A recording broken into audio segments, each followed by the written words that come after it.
नमस्कार, स्वागत है आपका। खबर उत्तर प्रदेश देख रहे हैं आप, आपके साथ मैं आकांक्षा राजपूत। यूपी में सुबह सपा और बीजेपी के बीच गठबंधन की अटकलें तेज हैं। एक तरफ तो जहां बीजेपी की ओर से गठबंधन को लेकर हाईकमान के निर्देश के इंतजार की बात कही जा रही है, तो वहीं अटकलों के बीच ओपी राजभर ने एक बार फिर से यू टर्न ले लिया है। राजभर और उनके बेटे ने गठबंधन की बात को झुठलाते हुए कहा कि गठबंधन के बारे में अक्टूबर में सोचेंगे।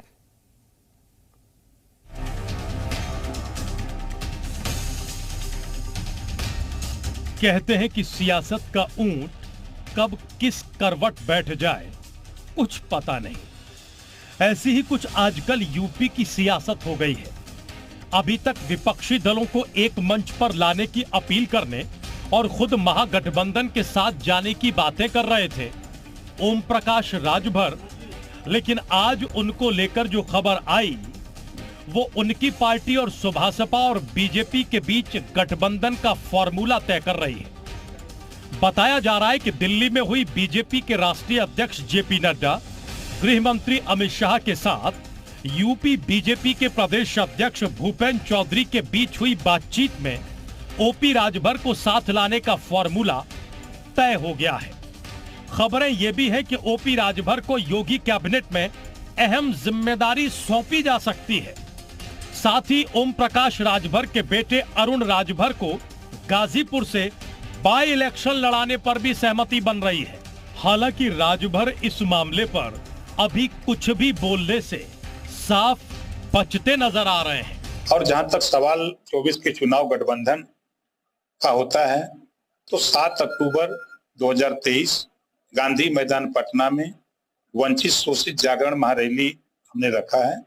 इसी बीच में नेताओं से बात करेंगे, बात फाइनल जिससे हो जाएगी तो 7 अक्टूबर को गांधी मैदान पटना में घोषणा होगी कि समझौता किससे होगा। बताया यह भी जा रहा है कि कुछ मामलों को लेकर फिलहाल मंथन हो रहा है।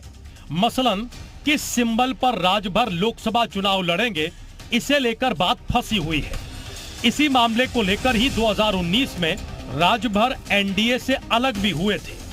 राजभर की जिद थी कि उनके बेटे अरविंद राजभर को छड़ी चुनाव चिन्ह पर चुनाव लड़ाया जाए, लेकिन बीजेपी ने राजभर का यह सुझाव नहीं माना। सूत्रों की माने तो अब एनडीए में शामिल होने के बाद सुभासपा प्रमुख को पहले की तरह कैबिनेट मंत्री बनाया जाएगा। इसके अलावा उनके बेटे अरविंद राजभर को गाजीपुर लोकसभा सीट का प्रत्याशी बनाया जाएगा। हालांकि गठबंधन को लेकर बीजेपी का कहना है कि ये सब हाई कमान ही तय करता है।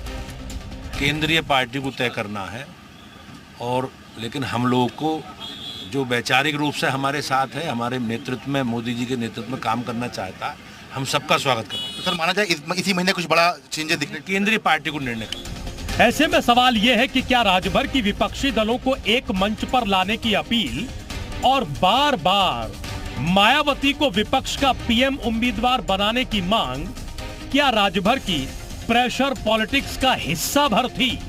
क्या राजभर ऐसा करके बीजेपी पर अपनी सीटें बढ़ाने का दबाव बना रहे थे? सवाल यह भी है कि क्या महाराष्ट्र की तरह यूपी में विपक्ष में फूट के चलते महागठबंधन की उम्मीदों को झटका लगा है?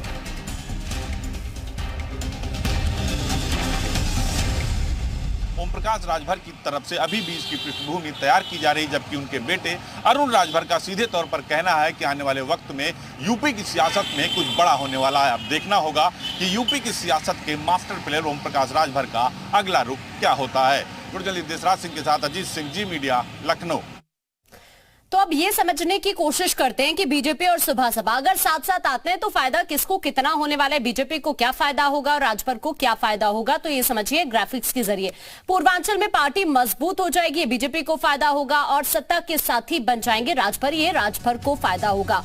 जो राजभर वाले वोट है, अगर उनकी बात करें तो राजभर वोट पाले में आ जाएंगे, ये बीजेपी को फायदा होगा। उसके बाद राजभर को फायदे की बात करें तो यहाँ पर कहीं ना कहीं बेटे का भविष्य सुरक्षित देख रहे हैं और इसीलिए हो सकता है कि ये एक बड़ा स्टेप लेने की कोशिश कर रहे हो। अब हम बात करते हैं कि वोट का समीकरण क्या है, जो राजभर वोट है उसका समीकरण क्या है, ये समझिए। पूर्वांचल के जिलों में राजभर वोटर्स का दबदबा है, अवध के कई जिलों में भी राजभर वोट मजबूत है। इसके अलावा कई सीटों पर राजभर वोटर हार जीत तय करते हैं। 2017 2017 में सुबह सपा का बीजेपी के साथ गठबंधन हुआ था। 2017 में राजभर की पार्टी 4 सीटें जीत गई थी। 2022 में सुबह सपा का सपा के साथ गठबंधन हुआ। 2022 में सपा को भी सुबह सपा से गठबंधन का फायदा हुआ था। तो इसीलिए ये जो राजभर वोट अपने आप में अहम है और इसीलिए कहीं ना कहीं कोशिश हो रही है। अब आगे आपको ये बताते हैं कि बीजेपी के लिए राजभर आखिरकार अहम क्यों है। पूर्वांचल में लोकसभा की करीब 26 सीटें, कई सीटों पर राजभर समाज का प्रभाव है। 14 लोकसभा सीटों पर राजभर का जो वोट है वो निर्णायक भूमिका में है। 2024 लोकसभा चुनाव में बीजेपी के लिए राजभर वोट काफी अहमियत रखता है। 2022 के चुनाव में पूर्वांचल में कमजोर बीजेपी नजर आई, तो ऐसे में पूर्वांचल के 4 जिलों में बीजेपी का खाता तो खुल ही नहीं पाया था। गाजीपुर, अंबेडकर नगर, मऊ, बलिया में बीजेपी को काफी नुकसान हुआ। जौनपुर की बात करें, आजमगढ़ की बात करें, यहाँ पर भी बीजेपी को सबसे ज्यादा नुकसान हुआ। इन जिलों में राजभर समुदाय की अच्छी खासी आबादी है। यूपी में राजभर आबादी करीब 3% है। पूर्वांचल के जिलों की अब बात करें तो यहाँ पर राजभर 12 से 22% तक है। राजभर ने 2022 का चुनाव सपा के गठबंधन के साथ लड़ा। उधर राजभर की एसपी को 6 सीटों पर जीत मिल गई थी। 2017 में राजभर ने बीजेपी के साथ चुनाव लड़ा था। तो अब आप ये समझिए कि आखिरकार बीजेपी के लिए राजभर क्यों अहमियत रखते हैं। तो देखिए समीकरण क्या बने 2022 में और अब 2024 के चुनाव में क्यों जरूरी है राजभर का साथ बीजेपी के लिए, क्योंकि पूर्वांचल की कई सीटों जिनका हमने जिक्र किया, चाहे उसमें अंबेडकर नगर है, मऊ है, कई सारी सीटें जहां पर बीजेपी को नुकसान हुआ और अब इसीलिए हो सकता है कि अगर राजभर साथ आ जाए तो बीजेपी के लिए काफी फायदेमंद होगा।